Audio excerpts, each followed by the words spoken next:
अब आते हैं रूट्स ऑफ हार्मोनल ट्रीटमेंट में। सबसे पहले ओरल रूट सबसे बेस्ट रहता है। इसमें हम होता है ईस्ट्रोजन, इसमें कंबाइंड इक्वाइन ईस्ट्रोजन देंगे। लोएस्ट डोज 0.3 मिलीग्राम रहेगी, 300 माइक्रोग्राम पर डे। और इस्ट्राडायोल देंगे तो 0.5 मिलीग्राम डेली रहेगी लोएस्ट डोज, ठीक है। 1 मिलीग्राम तक हम दे सकते हैं इस्ट्राडायोल। अब आते हैं मेड्रॉक्सीप्रोजेस्टेरोन एसीटेट। मेड्रॉक्सीप्रोजेस्टेरोन एसीटेट देंगे 2.5 milligram daily in continuous treatment, या फिर 5 milligram daily for 10 to 12 days in a month. फिर डाइड्रोजेस्ट्रॉन 10 मिलीग्राम डेली दे सकते हैं, फिर 10 डेज इन अ मंथ दे सकते हैं। माइक्रोनाइज्ड प्रोजेस्टेरोन 100 मिलीग्राम डेली दे सकते हैं कंटिन्यूस ट्रीटमेंट में, या फिर 200 मिलीग्राम डेली दे सकते हैं 10 से 12 दिन के लिए। ड्रॉस्पेरिनोन इसमें है new progesterone with 2 milligram daily with 30 microgram estradiol, ठीक है। लीवोनॉर्जेस्ट्रॉल दे सकते हैं जो 20 माइक्रोग्राम ये प्रोजेस्टेरोन 20 माइक्रोग्राम रिलीज़ करती है लीवोनॉर्जेस्ट्रॉल डेली।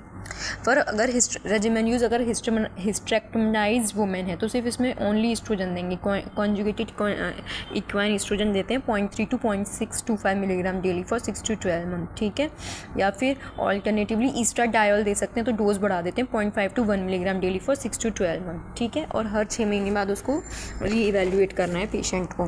पर अगर इसका इंटैक्ट यूट्रस है तो फिर ईस्ट्रोजन एंड प्रोजेस्टेरोन देंगे to prevent the endometrial hyperplasia and cancer, ठीक है। कंटिन्यूस रेजिमेन में ईस्ट्रोजन एंड प्रोजेस्टेरोन कंटिन्यूसली देंगे so that there is no withdrawal bleeding. तो इसमें हम देंगे इक्वाइन ईस्ट्रोजन 0.3 मिलीग्राम और 0.62 मिलीग्राम विद 2.5 मिलीग्राम मेड्रॉक्सीप्रोजेस्टेरोन एसीटेट, ठीक है। 28 डेज का पैकेट होगा followed by next packet without anything, ठीक है। या फिर ऑल्टरनेटिवली कॉन्जुगेटेड इक्वाइन ईस्ट्रोजन की डोज तो हमने देख ली 0.3 मिलीग्राम या फिर 0.65 मिलीग्राम। अगर इसमें हम इस्ट्राडायोल दे रहे हैं तो उसकी डोज रहेगी 0.5 milligram to 1 milligram with 2.5 milligram progesterone acetate, वो 28 डे रेजिमेन। अगर साइक्लिकल रेजिमेन है तो conjugated equine estrogen 0.3 to 0.6 milligram और estradiol 0.5 to 1 milligram daily for 25 days with medroxyprogesterone acetate 5 milligram, ठीक है। Drugs are withdrawn for 5 days for allowing, इसमें मतलब shading के लिए फिर उसे 5 दिन के लिए रोक के रखेंगे।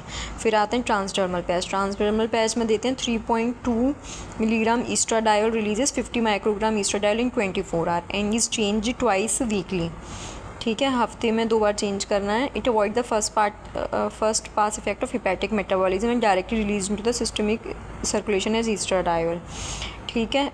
Harmful effect of estrogen on fibrin lighting and coagulation factor, there is much less risk of thromboembolism. Patch से क्या होता है कि थ्रोम्बोएम्बोलिज्म का रिस्क कम हो जाएगा, हाइपरटेंशन का रिस्क कम हो जाएगा और ये हाइपरट्राइग्लिसरीडेमिया भी नहीं कराएगा। Combi pack containing estradiol and progesterone can also B